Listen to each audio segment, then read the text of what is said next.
নমস্কার বন্ধুরা, আজ শ্রাবণ মাসের দ্বিতীয় সোমবার। তো আমি বাবা ভোলানাথের পুজো করব। তো আমি কি কি সামগ্রী নিয়েছি সেটা তোমাদের সঙ্গে শেয়ার করছি, আর পুরো ভিডিওটা তোমরা দেখতে থাকো।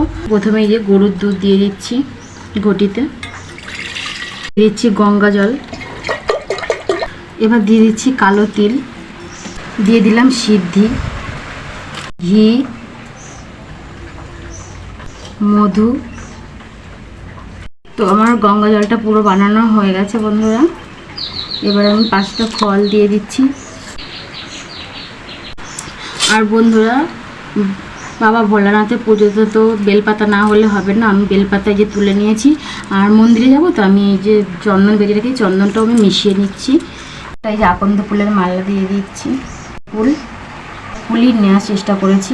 নিয়েছি নীলকণ্ঠ ফুল, একটু ঝরা নিয়েছি, আর এটা হচ্ছে কাঞ্চন ফুল, এটা আর একটু মিষ্টি নিয়ে নিয়েছি। আতপ চাল ভিজিয়ে রেখেছিলাম, আতপ চালটা লাগে, তো আতপ চালটা নিয়ে নিচ্ছি। আর এই যে দিয়ে একটা নিয়েছি পৈতা, হচ্ছে ঘিয়ের প্রদীপ জ্বালাবো। আমি যে বলতে নিয়েছি প্রদীপ নিয়েছি, আর ঘি তো সঙ্গে নিয়েই যাব, ওটা ওখানে গিয়ে আমি ধরাবো, তার জন্য প্রদীপটা। আর এই যে নিয়েছি ধূপকাঠি। বন্ধুরা, আমার বাবা ভোলানাথের জন্য পুজোর ডালাটা পুরো আমি সাজিয়ে নিয়েছি। তো বাবা ভোলানাথ জন্য সকলের মঙ্গল করে, ভালো রাখে, সুস্থ রাখে। তো বন্ধুরা, এবার আমি রেডি হচ্ছি, পুজো দিতে যাব।